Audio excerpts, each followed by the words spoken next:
Yo, yo, yo, and welcome back to another episode of the Hulaham Hour. I'm Kurtis, and that is Nick. What's up, brother? Fuck Canada. Let's go USA. And on that note, let's kick it.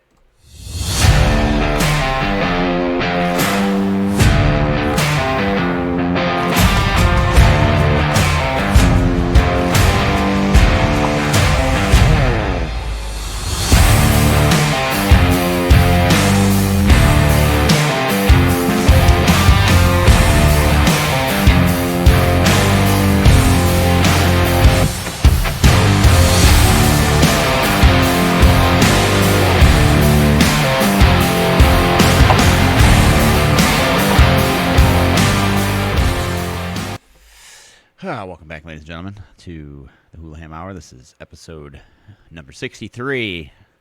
Just getting my rings all stuck on my fingers while we're on break there. All right. So, as the thumbnail states, the Pebble Beach Pro-Am happened this week.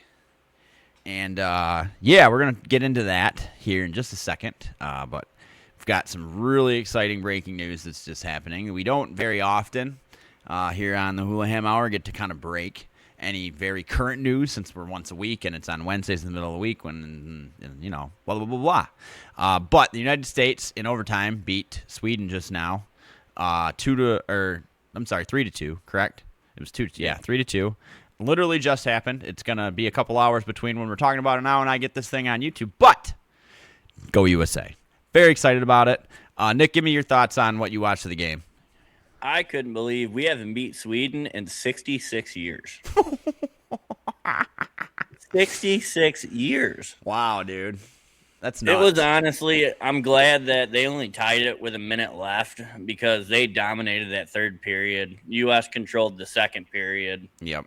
And overtime, man. Quinn, he was waving the bench off to get subbed and then coming out and scoring the game winner. It's just baller. Yep. Sure is. Sure is, dude. Yeah, I didn't get to catch a ton of the game, but I did catch the towards the end of the third and the overtime period. And overtime is always sketchy just because it's 3-on-3 and it's so much more open for the like. I understand why they do overtime like that, but it definitely makes the fact that they played as long as they did kind of blew my mind. There were lots of shots on goal very quickly, and but hey, super happy for the United States. So I think we play Slovakia next. Oh no, we won 2-1. I'm sorry, it was 1-1. Yeah, my bad. So we play who next? I'm sorry. I do believe Slovakia. Okay. And Dylan Larkin scored our first goal. Legit. Yeah, it was a beautiful deflection. Yeah. He's a monster, dude. I love it. And also, having a Red Wing represent our United States is awesome. I will say the advertising campaign that the Olympics has going on right now where it's like Yankees and Red Sox fans and Bears and Packers fans and stuff like running into one another but then like getting along because it's about the Olympics. I think that's a pretty cool advertising campaign they got cooking. So, yeah, we'll cover more of the Olympics. We wanted to break that first before we get into Pebble Beach. But we will touch more on this later on in the episode, so stay tuned. All right, so let's get into golf. Over the week, Pebble Beach is a beautiful course. Very beautiful. Lots of great picturesque moments. Very popular, famous holes. But when the wind is whipping at over 40 miles an hour, she gets ugly real quick. And that's kind of what happened over the weekend. Collin Morikawa ended up taking the W. He hasn't won in over 800 days. Congratulations, Collin. That's fucking super great. I've been waiting to see you win for a very long time again, dude. You've gotten second place a bunch of times, I feel like, over the last couple of years. And you are expecting, so welcome to fatherhood, brother. It's an adventure. So yeah, but give me your thoughts, man. Obviously neither one of us I picked Scotty. Rory was way down. But Scotty ended up making a very large comeback that I'll talk about here in a little bit. But what were your overall thoughts on Pebble Beach Pro-Am? Well, for one, okay, Scotty did shoot a 63. Rory shot a 64 on Sunday. Yeah. So they both had a hell of a Sunday. He was just a little further back. Yep. My biggest takeaway is Akshay Bhatia being 5 strokes up halfway through Saturday and finished in 2 back. Yeah. I know it was windy, but everybody had to play in it. He was playing so dominant to the point that they were like, oh, well, we don't know if his putter's touching his chest. And I bet the farm that if he won this weekend, that there would have been a whole big stink about that. But now that he didn't, there won't be. Just like Bryson DeChambeau when they banned him using that compass. I don't know if you remember that or not. Yeah. But, they only pay attention when you start being good, and then they find any reason what advantage you have as to why you're being so good. So, yeah, I don't know. Definitely was fun watching, is it Minwoo Lee at the end, and he was waiting because he was like in second, right? Yeah.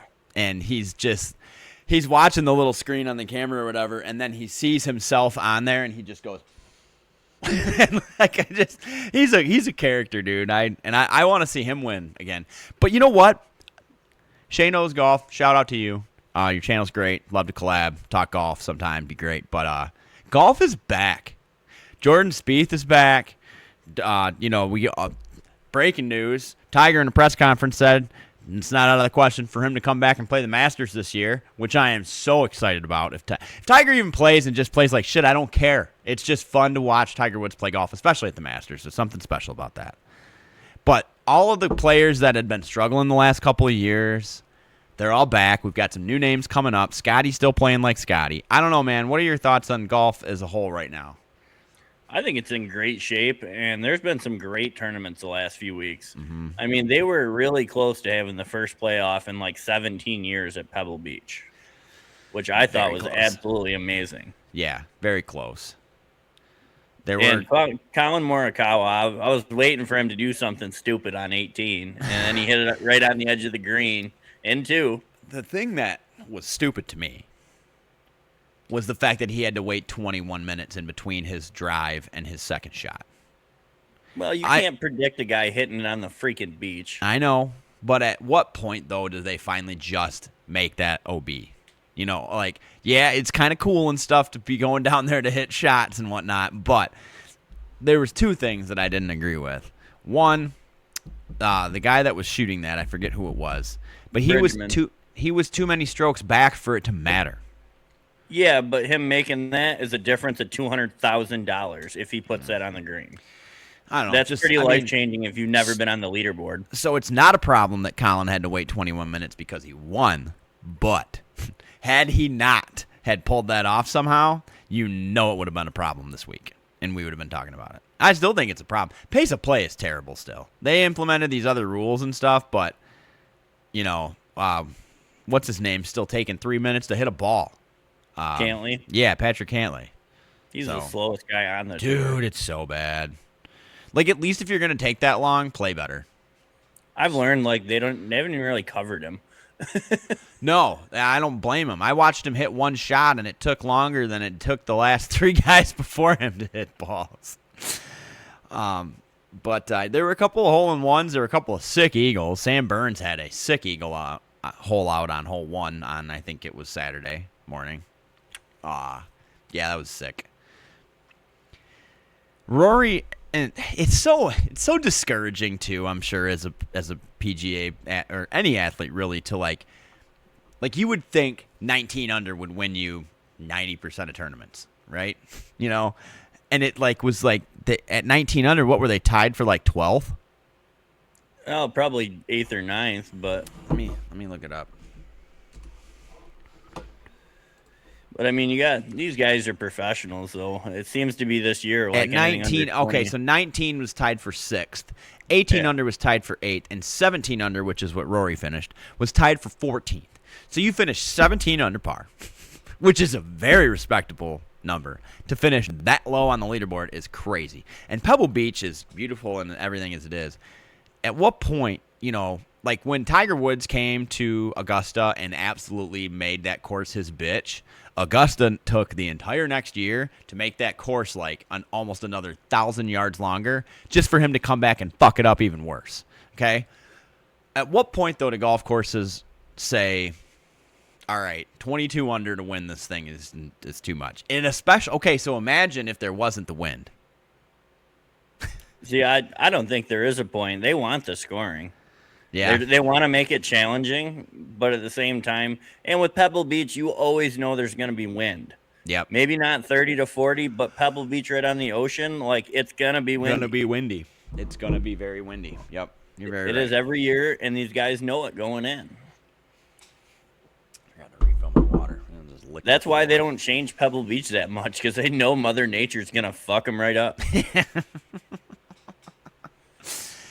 Yeah, dude. Yeah, founded in 1929. They got a new CEO this year. It looks like oh, that's the PGA. Duh. No, I thought I was reading about Pebble Beach, and I'm reading about the PGA as a whole. But again, our leaderboard chucked full of people that everybody knows and likes watching. Not a bunch of people I don't know, which is great. You know, we got Scheffler's up there, Sam Burns is up there, we got Knapp's back up there. Shane Lowry's back up there. Rory's back up there. Fitzpatrick's back up there. I mean, it's so... Xander Schauffele finished 15 under, tied for 19th. You know, it's... Good golf's happening again, and it's great. I'm just so thrilled. Jake Knapp has one of the purest iron swings, and he's been playing really good this year. And one of the dirtiest mustaches on planet Earth. He's due to fucking win one, though. He is. I like watching him play. Except for the fact that he plays with PXG clubs, but you know, whatever. Them guys could hit a stick though and still play fine. For sure. Yeah, dude, and you know, almost a 3-man playoff, let alone just a straight up playoff. It was great golf to watch. 3 eagles in one round though by Scotty. To shoot a 63 with 3 bogeys, I think it was. Yeah. That is unbelievable. Freaking nuts. Totally wild. That shot on 18 he hit in, oh my God, I couldn't believe it. 6 foot from the hole for eagle. Dang. Wow. Talk about a collapse. Thorpe Jorgensen shot 7 over on Sunday to finish that he's last. Still getting used to all these courses. Oh, for sure, but just kind of wild. Johnny Vegas finished tied for last, too. Wow.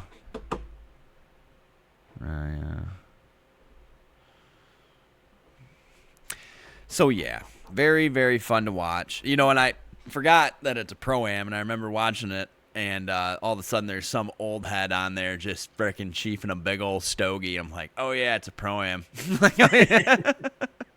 Like, I bet that guy's riding in a cart, too.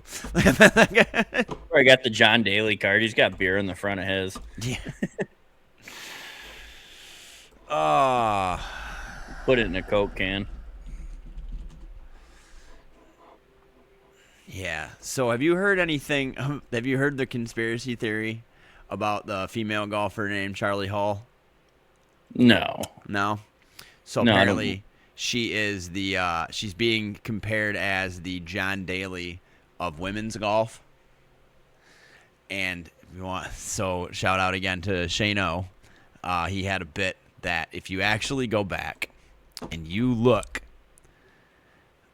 when John Daly won the hang on. Let me get these facts straight.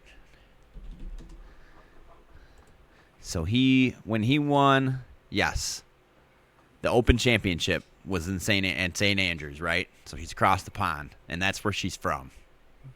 See where I'm going with this? Oh my God! She was born 9 months after John Daly won the Open Championship. Here, grab the rope so I can pull you out of the rabbit hole. Dude, but isn't that kind of wild, though? I mean, think about it. I mean, I know it's totally not true.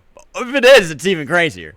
But I just think that's wild. And, I wish I had this much time to find that shit. So shout out.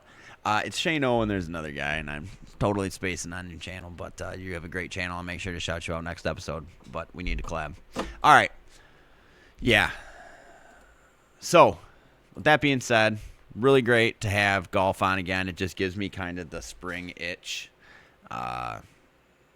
Starting to melt, garage is flooding and shit because it's melting outside. It's really bad. But yeah, glad to have golf back in full swing. So, Before we move on to the next tournament, I just want to go over, since we don't have any football talk this week, I just want to go over a little chart that I found today with some dates about football. So 7 days from today, a week from today, starts the NFL Combine, which we will be covering, even though it's kind of a joke anymore. But we will be covering it. In 3 weeks from today, free agency starts, and that's going to be fun. That's going to be a wild ride that I'm stoked up about more this year than I have in a long time. 41 days away from the annual league meetings, and we are only 66 days away from the NFL draft. It's an intriguing draft to me because of the lack of talent. But I don't know. What are your thoughts on the draft this year? I mean, there's a lack of QB talent, but there's plenty of talent across the board. Good. There's a lot of linemen coming out of this. Sick. Projected schedule release date is 86 days away. Training camp starts in 147 days. It's going to be here before we know it. Preseason starts in 171 days, and the kickoff for the regular season is 206 days away from today. So, very excited about that. Very excited about that. Okay, so moving on here at the PGA, we got the Genesis Invitational coming up this weekend at the Riviera Golf Course. It is not, actually. No? It is at Torrey Pines. I heard this last weekend. I did not know that. Riviera is still super damaged from the fires. Oh, really? Okay. So it had to get moved to Torrey Pines. No, dude. No, it says Genesis Invitational returns to Riviera, 100th edition of tournament. I'm telling you, the announcer said it last week. They're not playing at Riviera. We're going to argue right now because I got 1, 2, 3, 4, 5, 6, 7 articles telling me that is wrong. Well, I hope it is, but they said last week it was still fire damaged.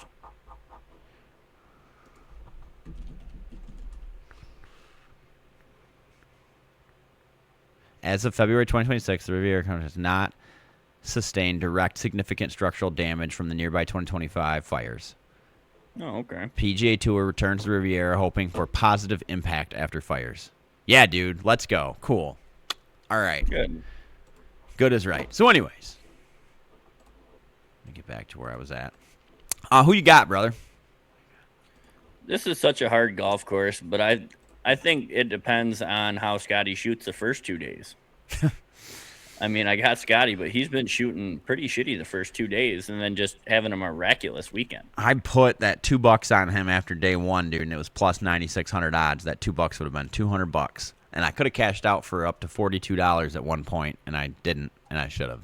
I got to start doing that, dude. I got to really start just taking the easy money. Like, I should for a $2 bet and watching him shoot with 3 eagles in that round, like you kind of got to let it rip. Oh, that's why I wrote it out after he made that first eagle. I'm like, here we go. Here we go. I think that's when the thing went up to $42, and yeah. So, you know who's been playing some really good golf this year so far?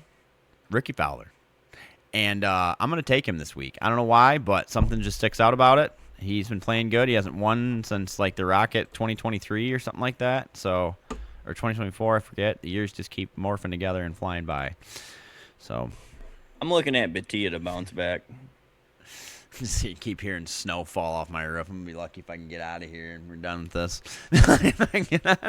Well, you got a heater and food. You're fine. Yeah, I guess there's a little food out here. It's a lot of beer. It's a lot of beer. All right. So, yeah, we got the Genesis Invitational. Looking forward to that. Make sure you tune into that starting tomorrow. All right. Before we move out of the golf talk, I want to touch on... Actually, no, it would have been, yeah. Okay. So it did happen this weekend. So I thought it happened the weekend before, but it wasn't in Radia. It was this last weekend. So Live Golf played in, I'm gonna butcher that, Adelaide. I don't know. I don't know, dude. Anyways, the big thing is Anthony Kim. What, hands down, one of the, if not the best comeback story in all sports history, for being at the top of his game, winning some PGA Tour events, going through life struggles, drugs, alcohol, the whole frickin' 9 yards, dude. Coming back to Liv, having his first shot 2 years ago on Liv be a complete shank that went in the crowd. And now not only winning a tournament, but beating John Rahm by 3 strokes. Yeah, that's pretty impressive. It is. I don't know. What are your overall take on this whole situation? It's crazy. It's a great comeback story. I mean, and he probably needed it. It's good to see a nice bounce back, a good story out of Liv. I don't watch much of Liv, to be honest with you, anymore. Nope, I don't either, and that's the thing. It's like, put all the Liv and PGA stuff to the side. All of it. This is still professional golf, and this man made a comeback, and he won at the highest level. Period. So, congratulations to Anthony Kim. I hope he continues his his streak. And I don't know at one point when Liv finally does chuck the towel in, because it's going to be in the next couple of years. It's going to have to be. How they're going to open their arms up to all these players coming back. Because I would have to say probably 80% of these players were from the PGA.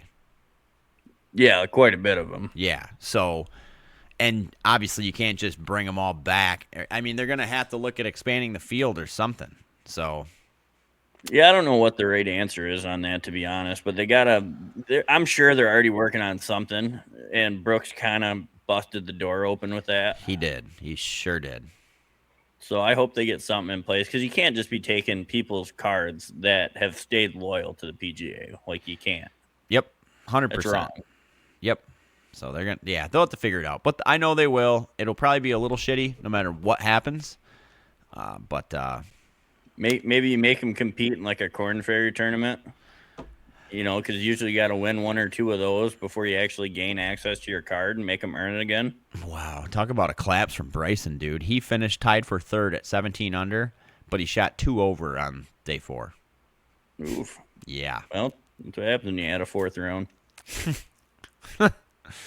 Though, you say that, but the man recently won a major.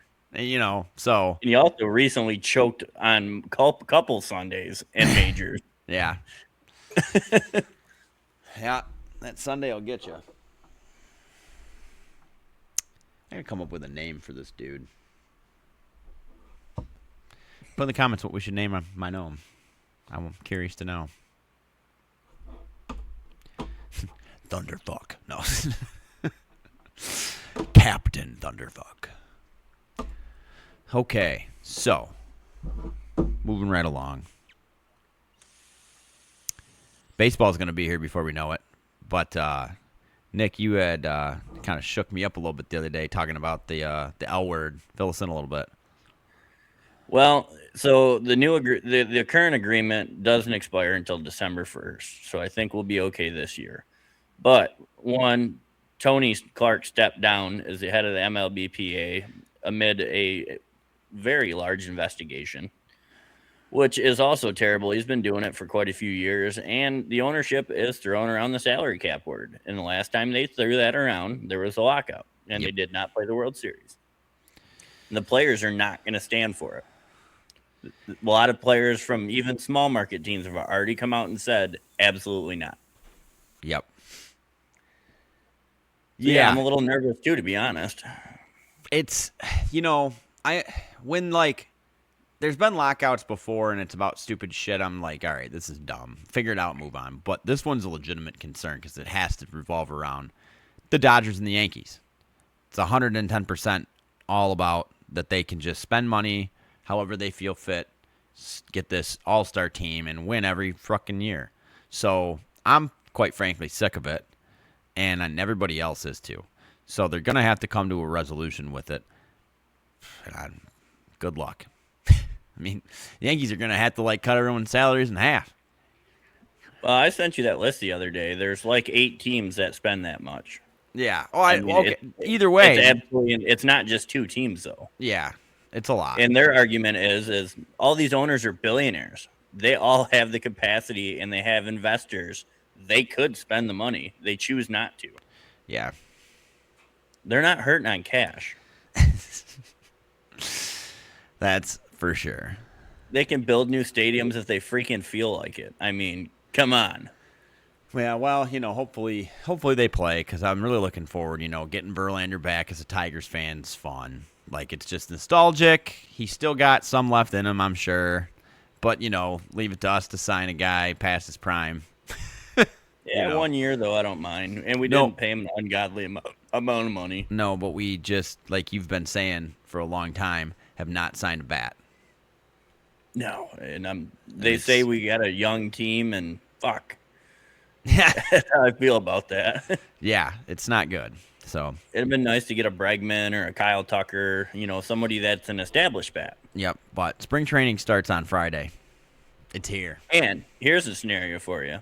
So what if you're the Tigers and your ownership, now you're assuming there might be a lockout. You say fuck it and ride it out with Scooble and say, you know what, you're going to be locked out next year anyway?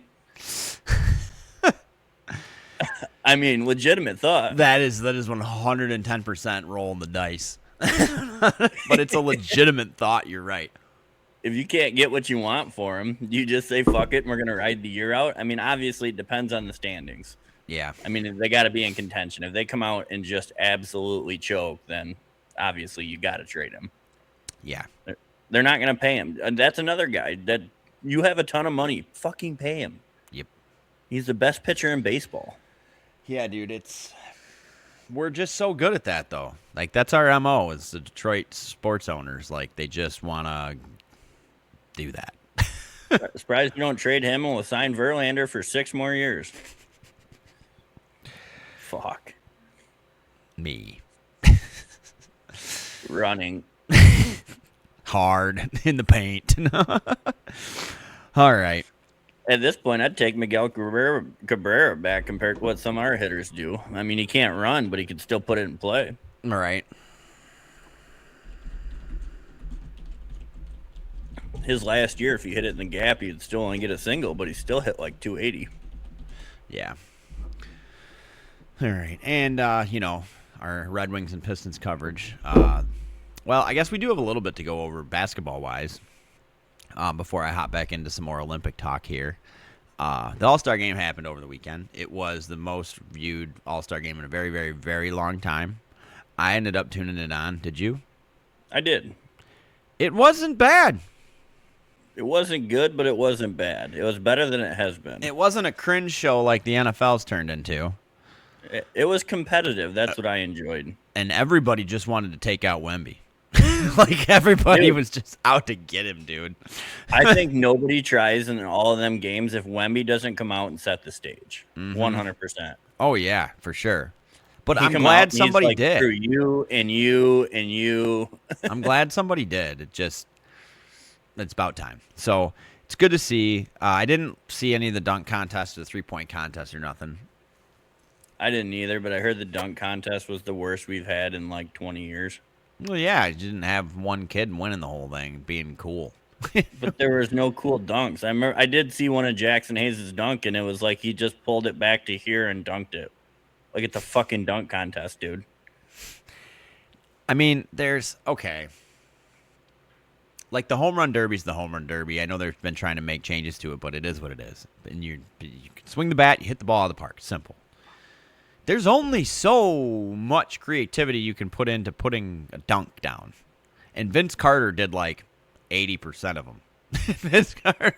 Yeah, but you know what's weird about that? The day after the dunk contest, Mac McClung released 4 new dunks that were awesome. You're telling me none of these guys have any creativity or friends with it?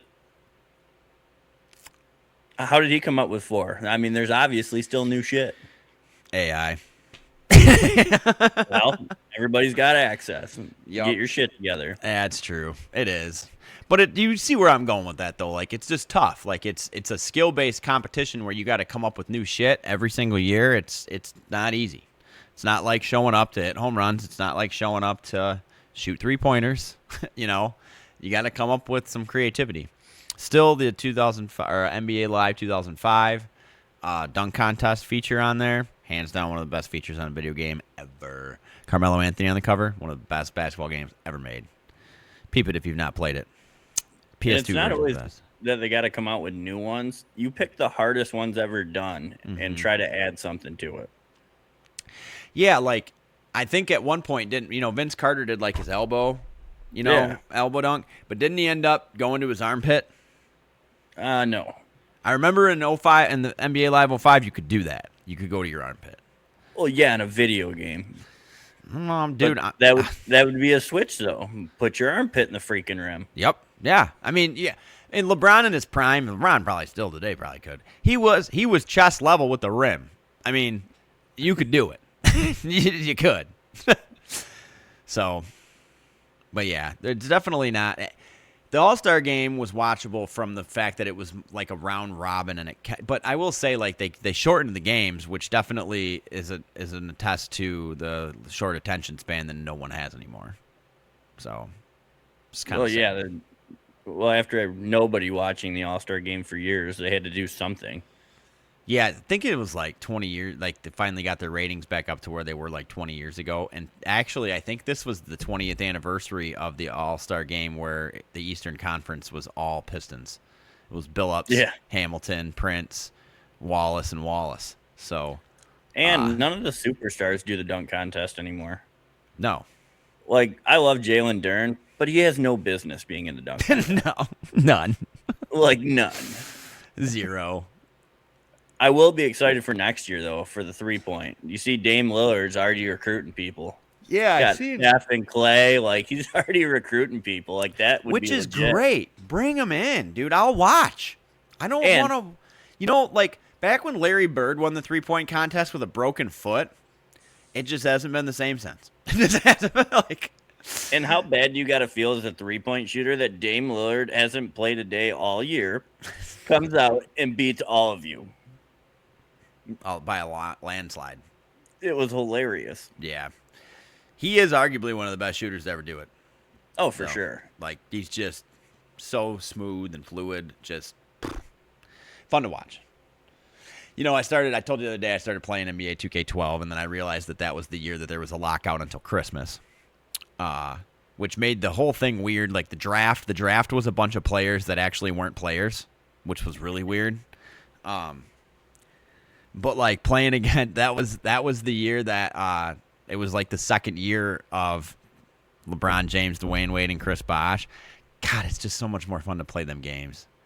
Like, 2K was so much more fun back in the day. Even though I will say I got drafted by the Utah Jazz, and I'm currently 0-5 with a point differential of, like, 8. So, yeah, that's not been fun. But, shout out old school video games. Besides graphics anymore, new video games suck. So, I think we're going to have a special episode on that. If we can ever link up with Soft Drink TV, we definitely are going to. So, okay, moving along here.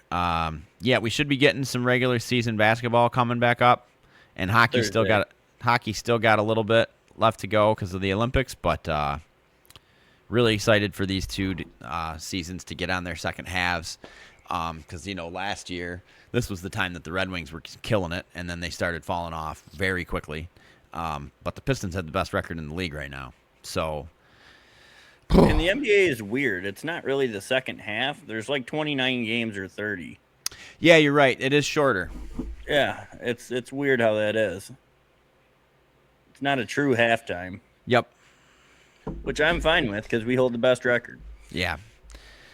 Yeah, so I'm very excited about that. So, all right, we're going to go circling back around here. Talk a little bit more about the Olympics before we cut this episode a little bit short because football's our passion and there is no football.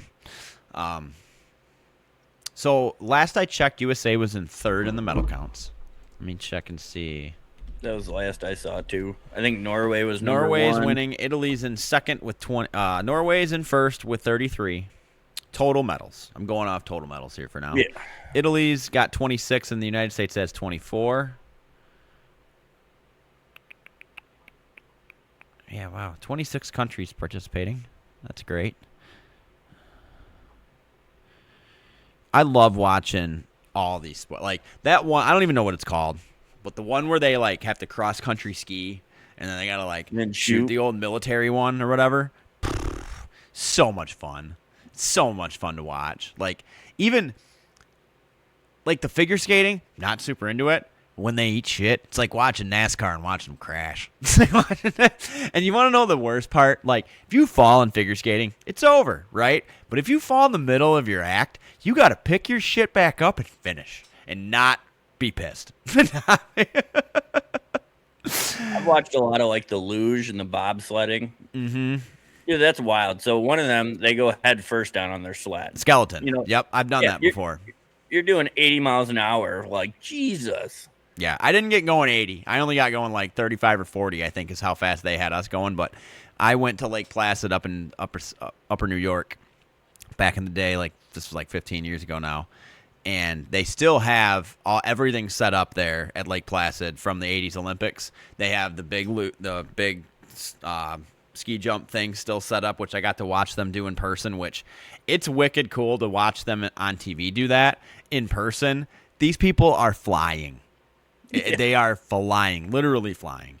But they had the old bobsled run set up, and I got to do a bobsled. It was me, it was like a guy that actually did it professionally in the front doing the steering.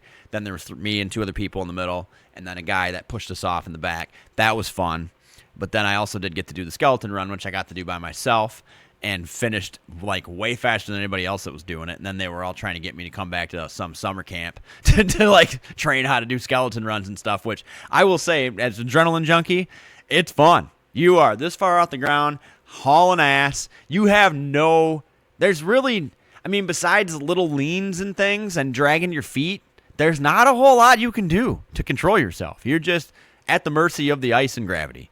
It's one of my favorite events to watch for sure. So, yeah, I'd love to go back there and do that. I plan to do that at some point in my life again. That was just so cool. Highly recommended. Yeah, gold medals. Norway's leading in gold medals, too, with 15. States have got 7, and Italy's got 9. There's a few countries that have no golds. That sucks. Poland, New Zealand, Latvia, Georgia, Finland, Bulgaria, and Belgium. No golds yet. Still got time. When so the Olympics go closing ceremonies are the 22nd, so they will be going through, what is that, Tuesday or Sunday? Okay, so they're going through this Sunday. So states won in hockey today. So where are we at? So we are going to the semifinals. Okay. That was the quarterfinals. And I believe, like I said, we play Slovakia, I believe, and I think Canada plays Finland. So pretty much is we win, we're playing for gold. We lose, we're playing for bronze. Yeah. Okay. So we got a shot at a medal for sure still, which is awesome.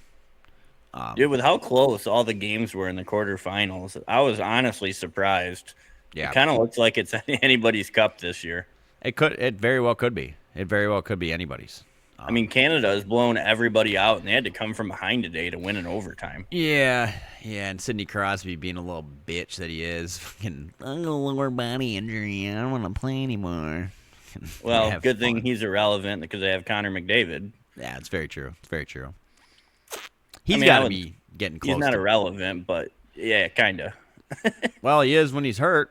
Yeah.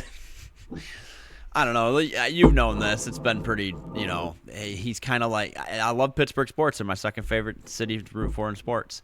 But, like, he's doing to the Penguins for the longest time what Aaron Rodgers has been doing to my Steelers.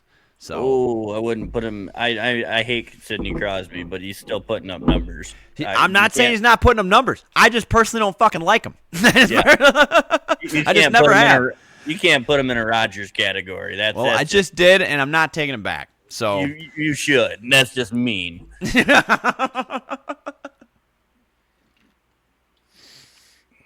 Oh, well. Like I said, nothing personally against him. I'm sure he's probably an okay guy, but just watching him play hockey over the years, just not been a fan. Just not been a fan. So it is what it is, though. People like other people. People don't like other people. It is what it is. If I seen him in public, I'd still shake his hand because I respect him. But I ain't gotta like him. A hockey player would whoop your ass. He probably would. Probably kick the shit out of me. Or I'd just hit him in his lower body and he'd go down like a sack of potatoes because it's hurt. Ha! It's hurt. Headbutt him like Zinedine Zidane. Whop! God, people forget that. That was so wild. Didn't that happen? Did that happen in a World Cup or did that happen in the Olympics? Yeah. It happened in a World Cup? World Cup. It's so wild. Just imagine having the balls to do that. To anybody, period. Like, even on the big stage that he was on. It's wild. Oh, Oh, the Olympics are in L.A. in 2028? Yeah. Oh, that's sick. That town needs to get any worse. Yeah, because everybody's got to introduce their own sport for when they host. They're not going to know the difference between the homeless sleeping on the sidewalks and the athletes sleeping on the sidewalks. We're bringing flag football. Are you kidding me? No, I'm not. I really wish I was. I'd rather watch the breakdancing again. Are they bringing that back? I don't know. We can't screw this whole thing up. We can't screw this up. One thing at a time. Can we play Sarcastaball? Yeah, I think we're actually going to have NFL players on our tinfoil Olympic hats team. and bras and shit. Well, yeah, but there's already been a lot of guys come out and say that they're not playing in it. Like Patrick Mahomes, I'm pretty sure came out and said he's not playing in it. Well, yeah, because they're actual football players. They don't give a fuck about flag football. That's what I'm saying. So who are they going to recruit to play? Like the United States should win that by like 50 million points. You know what I mean? It's our sport. I don't know. Whatever. I guess time will tell. I forgot that was a thing. Yeah. I wonder if they're all right. I gotta know. That's embarrassing to our nation.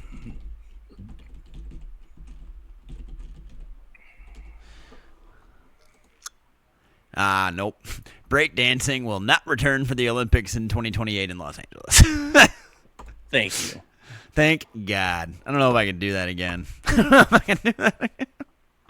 It like ruined some woman's life. That'll probably be at halftime of the flag football game. Just wait. Ooh, all right. God love it. Okay. As we stated, it's a little bit shorter of an episode this week.